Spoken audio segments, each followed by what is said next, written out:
in this room, which has been duly sanctioned according to law for the celebration of marriages.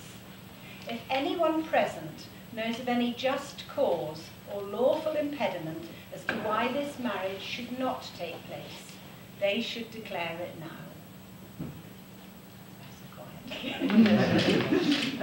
Andy and Sam, I have to ask each of you in turn to make a solemn and truthful declaration that to the best of your knowledge and belief there is no lawful reason why you may not be joined in marriage. So Andy, would you go first and repeat after me, please? I do solemnly declare.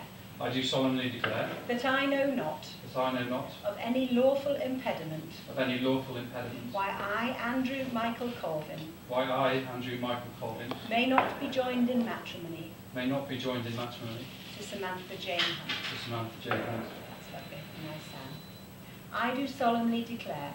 I do solemnly declare. That I know not. That I know not. Of any lawful impediment. Of any lawful impediment. Why I, Samantha Jane Hunt. Why I, Samantha Jane Hunt. May not be joined in matrimony. May not be joined in matrimony. To Andrew Michael Colvin. To Andrew Michael Colvin. That's lovely, thank you.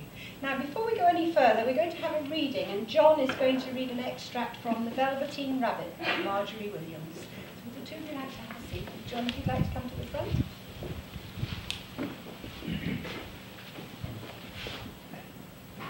What is real? Asked the rabbit one day, when they were lying side by side near the nursery fender before Nana came to tidy the room. Does it mean having things that buzz inside you and a stick-out handle? Real isn't how you are made, said the skin horse. It's a thing that happens to you when someone loves you for a long, long time. Not just to play with, but really loves you. Then you become real. Does it hurt? Asked the rabbit. Sometimes, said the skin horse, for he was always truthful. When you are real, you don't mind being hurt. Does it happen all at once, like being wound up, he asked, or bit by bit?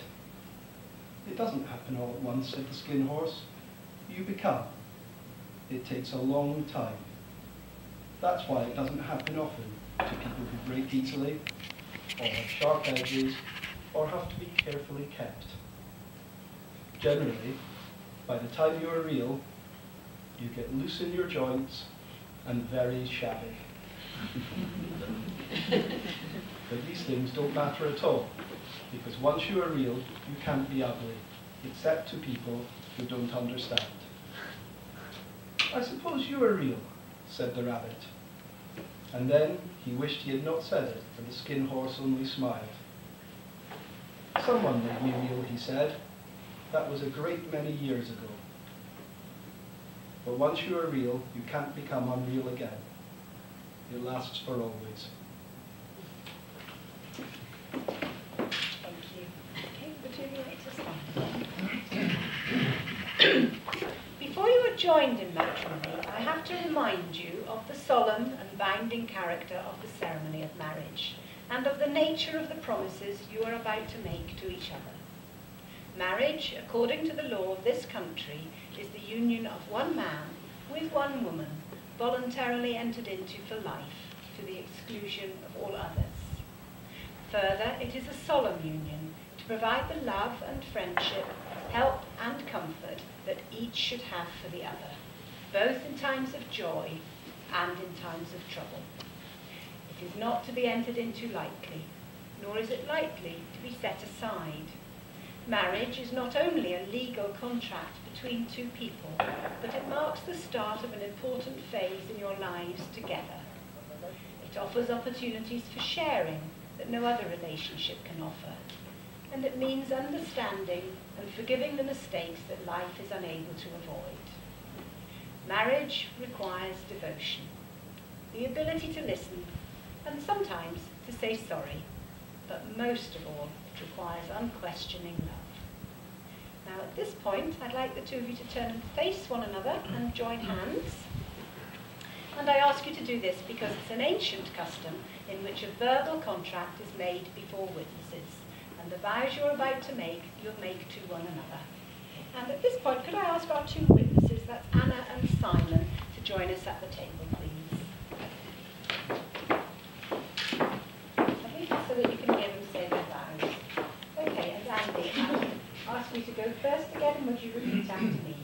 I call upon these persons here present to witness that I, Andrew Michael Colvin, do take thee, Samantha Jane Hunt, to be my lawful wedded wife. to be my lawful wedded woman. Okay, my son. I call upon these persons here present to witness that I, Samantha Jane Hunt, do take thee, Andrew Michael Colvin, to be my lawful wedded husband.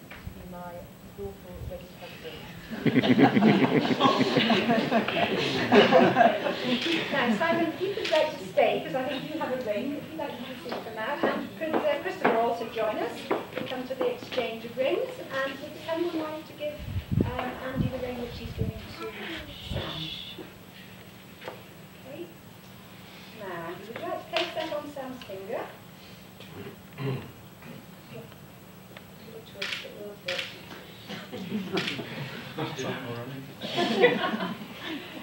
Now, holding the ring in place, once it's on, that's it. Would you say these few words to her? I give you this ring as a sign of my love for you and a symbol of my commitment.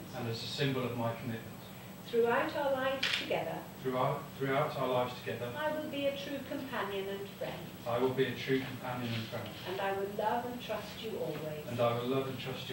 Whatever the future may bring. And now we can have the ring for Sam to give Andy.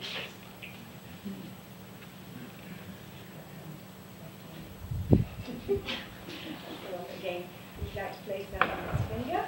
And holding it in place, would you say similar words to him? I give you this ring as a sign of my love for you and a symbol of my commitment. Throughout our lives together, I will be a true companion and friend. And I will love and trust you always. Whatever the future may bring. Thank you, gentlemen. May these rings, which by long tradition form the seal to the marriage contract, be a reminder of the vows you've made to each other today. And now we're going to have another reading, and Anna is going to read I Hereby Give Myself by Iris Murdoch. Again, take that.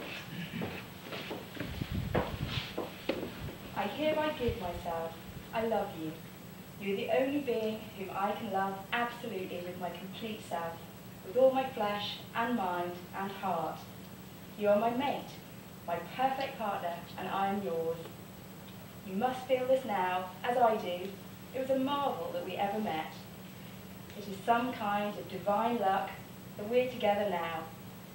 We must never, never part again. We are, here in this, necessary beings like gods. As we look at each other, we verify. We know the perfection of our love. We recognize each other. Here is my life. Here, if needs be, is my death. Let's stand again. Marriage is the joining of two people, the union of two hearts. It lives on the love you give each other and never grows old, but thrives on the joy of each new day. May you always be able to talk things over, confide in each other, laugh with one another, and share moments of quiet and peace. May you find a lifetime of happiness together. Andy and Sam, you have both made the declarations required by law.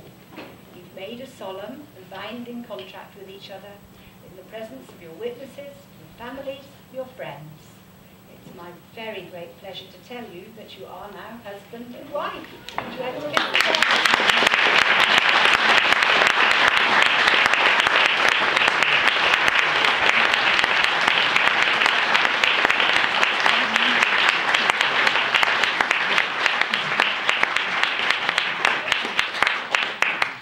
Right. Now we're going sign the register next, so if we can get the two to just put your chairs in and